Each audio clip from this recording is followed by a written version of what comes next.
Turn up your radio. It's time for DeLorean Talk with your host, Dave Tavers.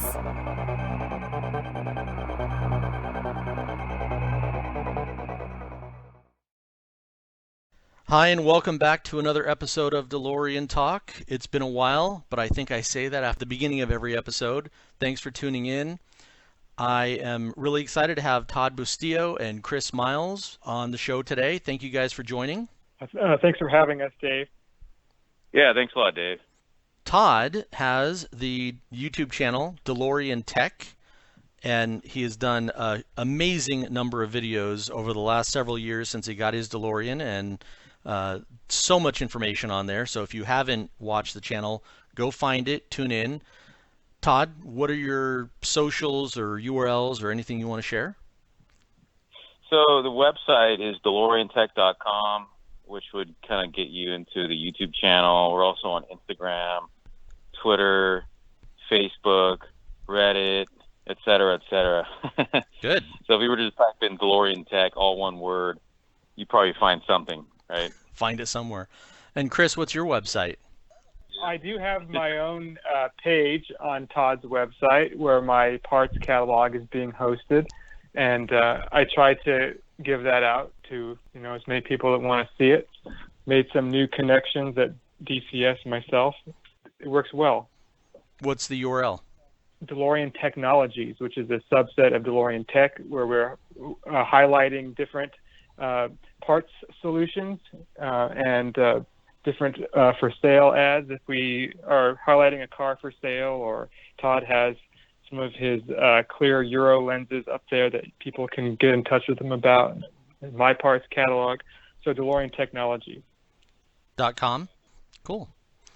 Well, this episode, if you saw the headline by now, is about a DCS 2023 wrap-up. All three of us went to the DCS show up in Illinois this year, or actually last week.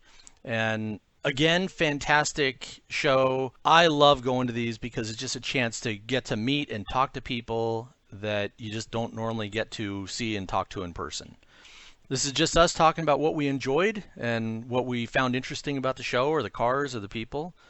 I got my DeLorean at the end of 2015. I missed Ken Konsolik's last DCS, but this was my third DCS, I think, or fourth. And it was great. It was having Zach DeLorean, John's son, come again this year. He did 2 years ago as well. It was awesome. There were 70, I say 56 cars drove there, but there were 78 cars total, which included all the cars that were in Mike's shop at DeLorean Midwest. I believe Todd did a head count video that he posted on all the different cars that showed up. Yeah, I tried to. It was hard because there were so many, but DeLorean Midwest on their YouTube channel, DeLorean Nation, actually did a 78 DeLorean video kind of highlighting how many cars were there, which you're right, Dave, it was 78. I think in my video, which was just a YouTube short, I counted up like 52, but that didn't include like some of the cars that kind of came and went, and then some of the cars on the inside and stuff like that. So, well, it was a good turnout. Great turnout. I know. Let's see. In Orange County, what's the biggest number that you've seen down there? Well, so Chris, remember Stainless Summer 2? I think we had 21 and 21. So 21 DeLorean in 2021. And 2021, awesome. I don't remember how many we had at the Peterson event. There was a lot there. Nice. Well, DCS at Pheasant Run. Were you at that one, Todd? I don't, no. Yeah, you hadn't gotten your car yet. That was, I mean, that was inside the building. I don't remember, but there was a lot of cars there. There were probably more cars at that, maybe. Yeah, it was full. Yeah, it was full. I'd probably say there were 70-something, but they all drove there. They weren't in the shop. Mm-hmm. I'm so glad that Mike and Susie hosted at DeLorean Midwest. They got a great shop. I say it all the time, I'm not a car guy, but I was so excited and impressed to see that LS4 rolling chassis. Like, that was impressive. Yeah. That was so cool. I'm not an engine guy, but I think that is the future of the DeLorean. As in coming years, people are just going to want another engine. And while it's not K-Jet, that looked really clean. And I think that they didn't have to do any modifications to the chassis for that engine, right? No, it all fits. Yeah, it all fits. Yeah, that's kind of the whole idea, is that when you start cutting up the frame, you start to compromise the integrity, and that's what Josh Shattenkirk has made his goal, is to be able to do a non-invasive engine swap, right? Where other guys are just kind of chopping up the frame, and it just looks, ridiculous, right? Yeah, and I love the brakes on that car too. That's obviously more power. You need more braking, and I love that those are new calipers from Mazda that you can get basically aftermarket, and it doesn't require special machining. It doesn't require hacking off part of the frame. I'm really interested in that too. Yeah, the brakes are definitely a must if you're going to go with a big V8 motor like a LS4. So they have a brake kit for the front. I think they're working on one for the rear. I don't remember what was on the rear over there. I think it was stock, because they haven't found a solution for the emergency brake yet. That's their blocker. Okay. Correct. Yeah. Yeah, the fronts are a little big brake kit from Flying Miata, and they just kind of adapted it. So Josh adapted also be able to accommodate the 14-inch wheels if you want to run the originals. Then you can kind of upgrade to an 11-inch rotor if you want to run like 15s in the front as well, or larger, right? But you have to do some suspension upgrades as well. They have the Inconel trailing arm bolts that they highly recommend. And then, of course, the CW suspension, or any kind of like high performance coilover suspension is just recommended when you're running, that kind of a motor in the car. I think all of us are a big advocate for KW at the moment. They probably have the best thing going on right now. Yeah, KW, and then polyurethane bushings. You're probably going to need to run that, and a lot of the suspension components. It's just the amount of power we're talking about. If you go with a supercharged LS4, we're talking over 500 horsepower at the wheels. In a car that weighs less than 3,000 pounds. Right. So you definitely need to do some upgrades to some of the other components that are moving around, right? The chassis itself is fine. They've said it, right? And you don't need to use stainless chassis and all that kind of stuff. You're fine with the original. As long as it's, in good shape. You don't want something that's rusted out and all that. Right. That's another thing we've got to watch out for. Well, that was a big thing for me. Seeing that was impressive and interesting, because I'm not an engine guy, but I can definitely see that being the future. Chris, did you have any favorite things that stuck out about the show in general? I always enjoy getting to meet people that I know from the internet and all the different DeLorean pages. It's kind of interesting when you have someone, run up to you and know who you are.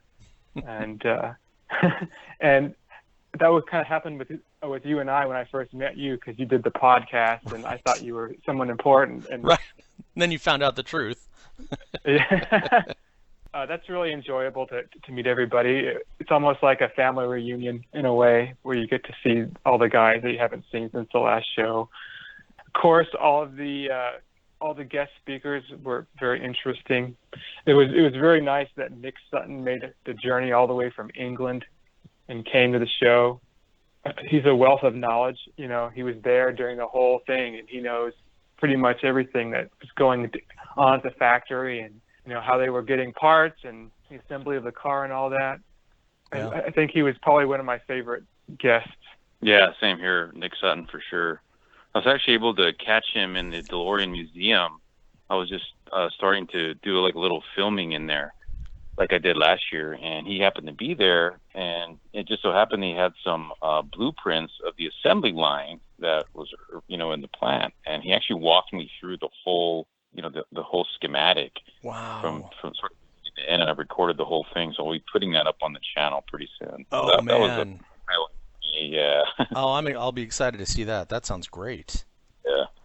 Yeah, so for me, the DeLorean Museum itself that Matt Sommer brought was obviously pretty cool, but I think the highlight there for me, I don't know if you caught the glass case that he brought, some of those original Hot Wheels prototype DeLoreans that never saw production. I actually requested that he bring those because I really wanted to see those in person. I had only seen those in like photos and stuff on the internet.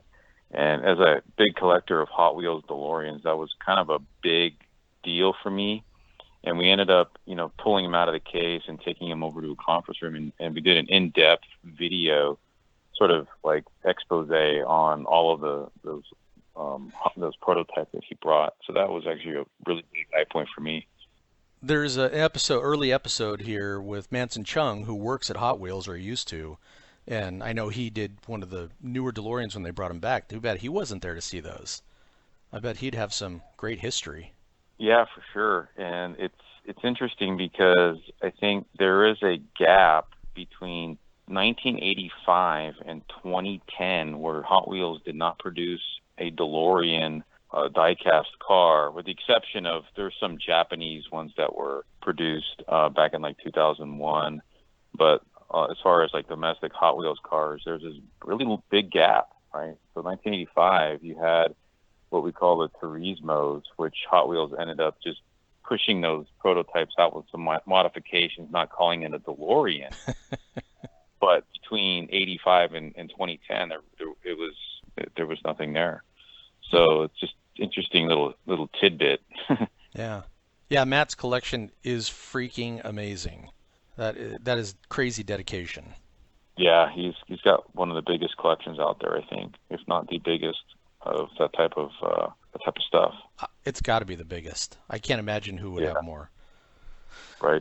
It is just nonstop of you turn around and there's somebody else that you either met years ago or have talked to online, and you end up talking and visiting, and then 35 minutes go by and then it's like, oh, there's somebody else. Fantastic. For anybody that doesn't go to these shows, sincerely, you are missing out.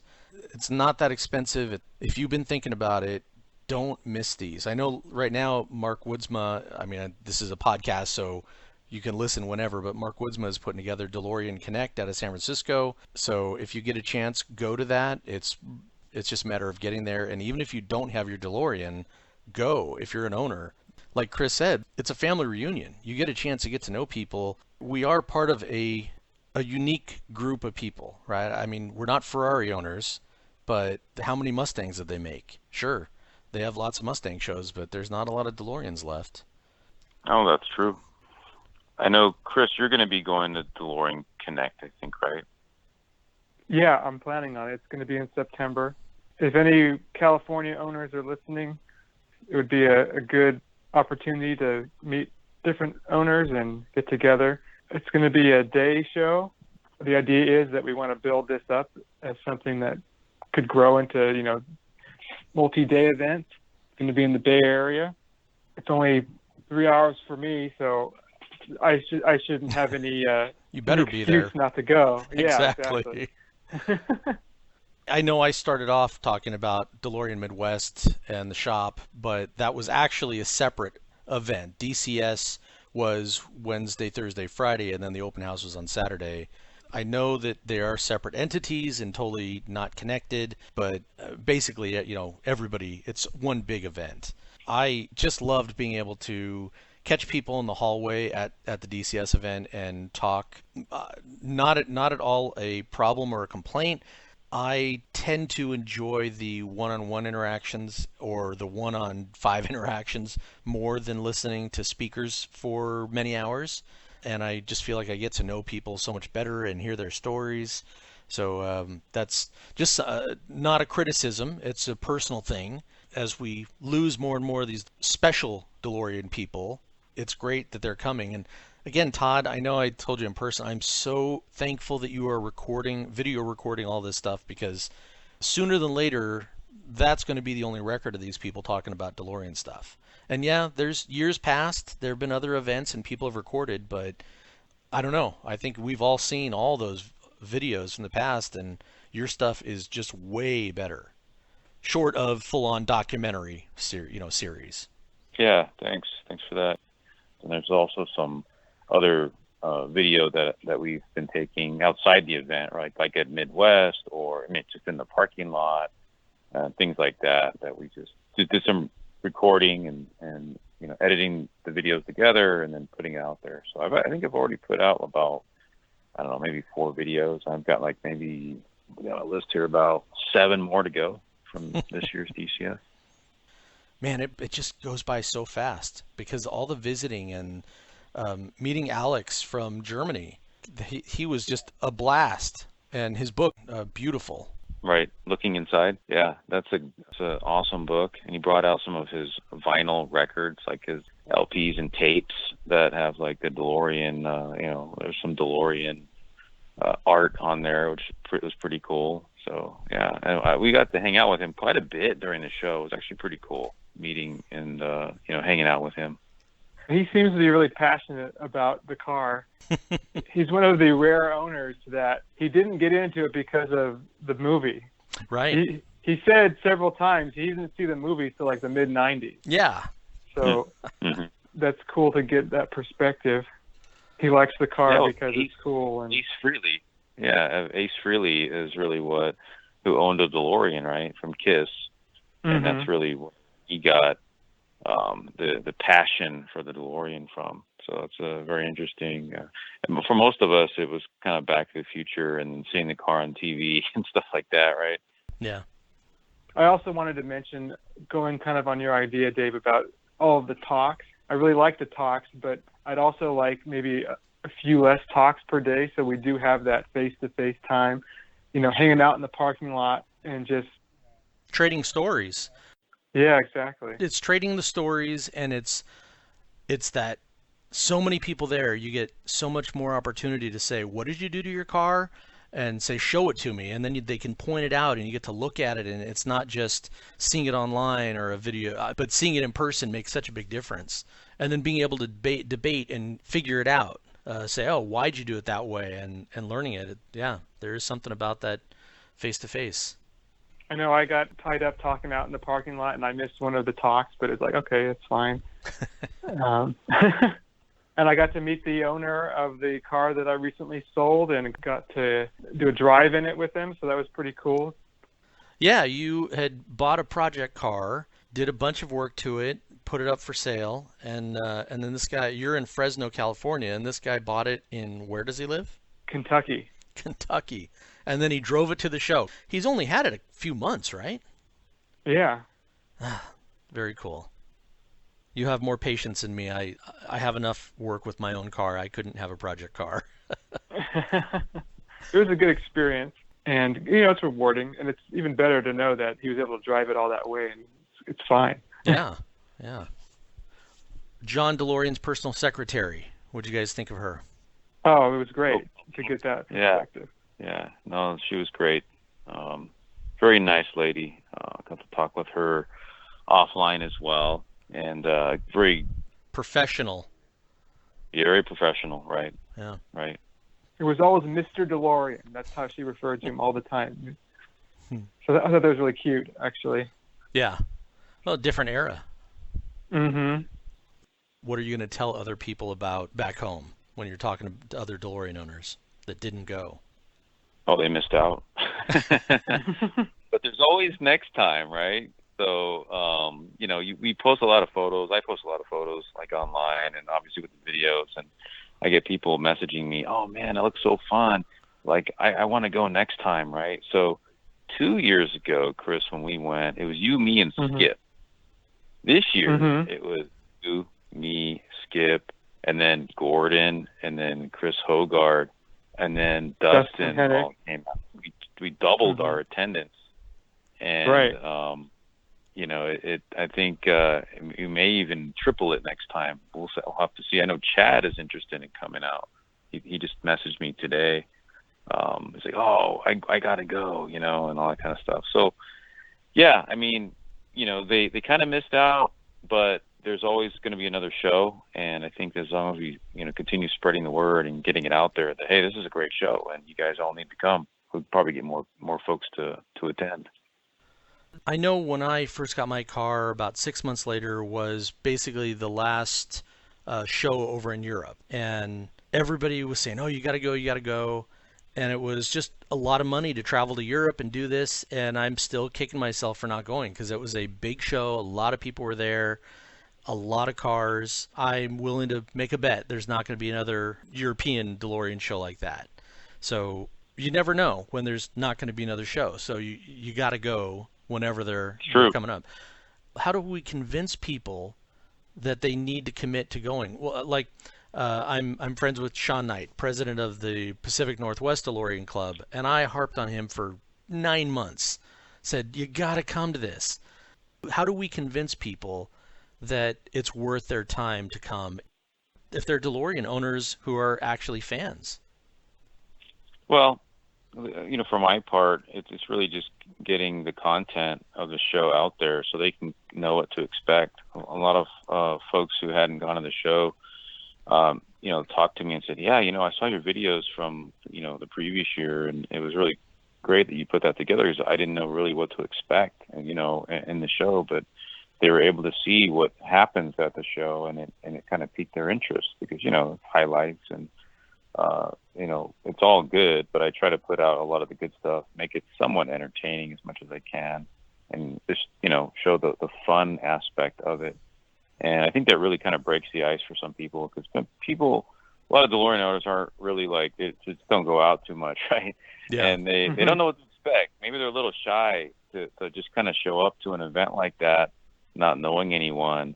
And if they know people who are going to be there, like me and, or Chris or whoever, yourself, Dave, maybe they're more comfortable and obviously seeing the content or reading about it or whatever, getting an idea of what to expect from future shows. It might make them more comfortable in attending.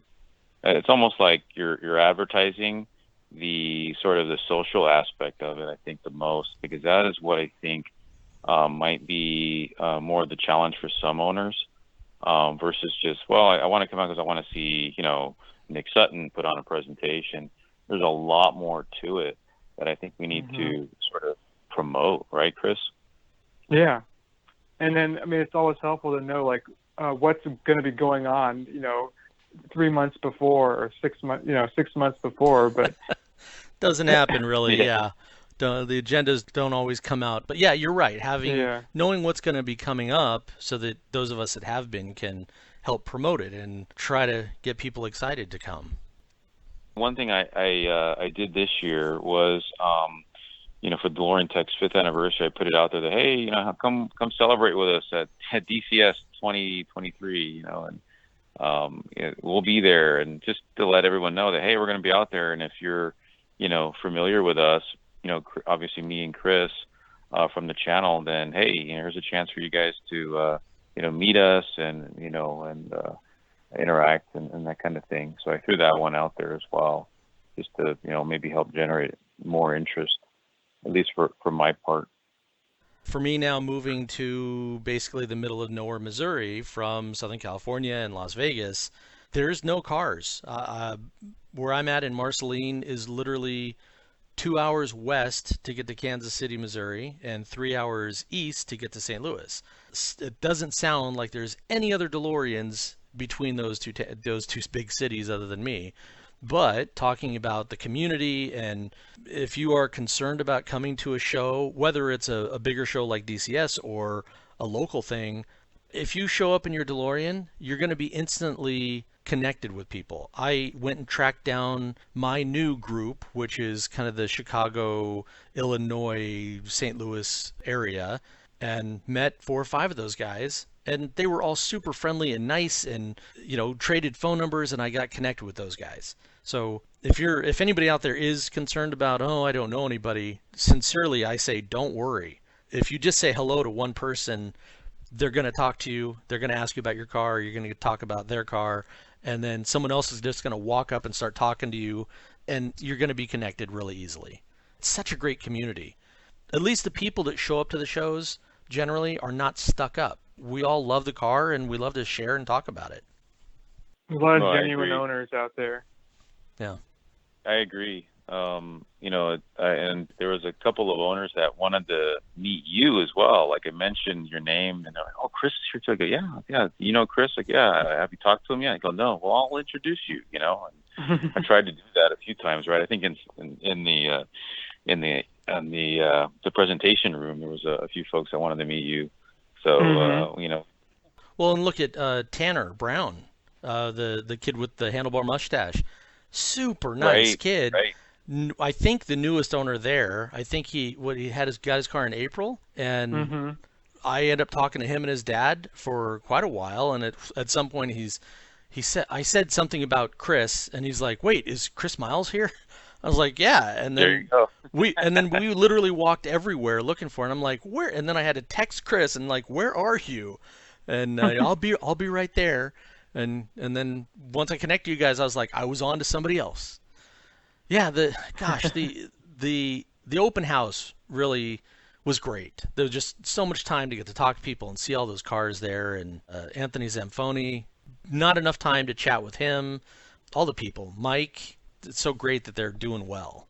Yeah, for sure. I mean, you can tell Mike was really pleased with the turnout, I think, and now that they have Josh Shattenkirk over there too, it generated a lot of interest as well. So I was really cool finally meeting Josh Shattenkirk in person and hanging out with him and getting it right in his car, and even Anthony, my son, got to ride in his car too. So that was a really big highlight of our trip, I think, was meeting Cool. Josh and hanging out with him. Yeah, talking shop, talking DeLoreans. So did you ride in an LS4? Yeah, Josh's personal car. Is an LS4? Yep. Did he give it some power? Oh yeah. I'm doing full video on that one. Nice. So I don't know if you remember the video I did on Nick Reed's car. It's a twin turbo Mhm. Kia swap Stinger. It's gonna be very much the same sort of video as that one. And at the end, I'm going to decide and reveal which car is faster, just from my own perspective. Little competition there. Yeah, since we won't be able to race the two cars, right? I mean, Nick No. sold that car, right? I think he sold it for like $248,000, right, Chris? Yeah, it was crazy. Yeah, I think that's a record, at least from what I can tell. I mean, for just a DeLorean, just a stock-ish Souped up DeLorean, yeah. Not a one-off Ferrari. Yeah. Right. Yeah, and I think the record for the most expensive DeLorean was the one of the Back to the Future cars that the Shays picked up for, I don't know how much they paid, $500,000 or something like that. But from there, you had Nick Reed's car for $248,000. But anyway, that car, right, a very, very fast car as well. And Josh, which he's got the LS4, makes more horsepower at the wheels. So, but a little heavier possibly. But I'll reveal like which car I felt was the fastest in my upcoming video. Cool. I don't want to spoil anything. No, don't. I know this is the DCS wrap-up, but talk to a couple of people, and you're talking about whether it's that twin turbo that got sold, or we've been seeing the prices go up, and several people have talked about the fact that some of the people that are buying these cars, they're not part of the community. They don't want to be part of the community. They are car collectors, so they're buying these cars, putting them in their garage with their other 2 or 4 or 10 classic cars. They're not driving them. They're not bringing them to shows. I have a concern that as the prices keep going up, in the next 5, 10, 15 years, we're going to have dwindling numbers because a lot of these cars are going to end up in private collections and not being driven. Is that a crazy thought? I think that's somewhat true. People are buying these cars now because of the collectability. And they've finally figured out that they're cool. They're not just some crappy movie car. Yeah, exactly. Well, it's not going to be all of them, but they're all going to be some serious car collectors, I think, going to acquire them. But we also have the luxury of having, for a limited production car, there's still quite a few of them out there, Yeah. 19 years ago was the 8,500 number. 19 years ago. On the West Coast alone, in my short 7 years ownership, a dozen have been, or 10 of them have been destroyed beyond recovery. And that's just in a short 7 years. So I still say that there's about 4,500 left in the world. I just, the numbers are getting smaller. Thankfully, people are finding them in the garages and the barns and bringing them back to life. But I don't know, I have a little fear that there's going to be more of the car collectors that are buying them and sticking them away. And that's where they're going to stay. If you're listening to this and you are thinking of buying a DeLorean, get involved. Drive the car, enjoy it, and come out and get to know other owners. Yeah, and that's kind of how you and I met, right, Dave? I mean, I was trying to find a car, and I reached out, and you and Mark showed up and kind of walked me through what to look for, and buying a DeLorean, and You did it the right way. I mean, I didn't do it the right way. I was the normal DeLorean goggles, buy the car, dump a bunch of money into it, not having a clue what I was really doing, even though I thought I knew a lot, but you really did it right. We're going to do an episode with Todd to talk about his, just like with everybody else, his evolution into wanting the car, how he bought the car, and what he's done with it at some point in the future. Sounds good. Looking forward to it. Good. The only way that we ensure that more shows happen is by attending and, supporting the whole event and always willing to come out, because if the interest isn't there, I don't think we'll be seeing them. Yeah. I think it does make it easier if you know any other DeLorean owners, go with them. Look at, the Fosters. They brought several people with them from the East Coast, and several of the, more local regional clubs came out. But for West Coast, I know that one of the comments Ken Konsolak had about doing the shows is that he knew the numbers. He knew where everybody came from. And West Coast people would complain, oh, you never do one on the West Coast. But then, he did one in Vegas, and there just wasn't as big a turnout. So he did it in the Midwest, and just West Coast people weren't showing up. So it was nice to see so many West Coast people coming to DCS this year. Right. No, I agree with that. And you don't need to have your car. You can fly. It's okay. Yeah, one of the things I think I liked a lot too about this year's DCS was they had a couple presentations on Saturday morning about the restoration of the A car, and that was presented by Steve Concatelli. There you go. And that was really cool. I thought that was very interesting. As a big fan of the A car myself, being able to meet him and listen to him talk. And then, of course, they followed up with another presentation. Kevin Thomas, who works for Midwest, and Steve put together that non-invasive time machine conversion, which I thought was extremely well done. I mean, it was one of the cleanest time machine conversions I've ever seen. And, I'll be publishing a video on that one as well. Really impressed by the work that Kevin and Steve did on that. And to be able to see the time machine up close, up close and personal a couple of times during the show, after the presentation over at Midwest, and then at the ice cream social at night, and being able to see the car lit up. I can honestly say that's probably one of the most impressive time machine conversions I've ever seen. So that was a big highlight for me, I think. Yeah, that was a beautiful car. And I'm Steve, who shot that documentary, Out of Time. If you haven't seen it, which would be shocking, go find it. It is great. He didn't own a DeLorean until just a couple years ago. So it was great that he finally got a DeLorean. And then they decided to do a time machine conversion, and that car is beautiful. They've done a great job.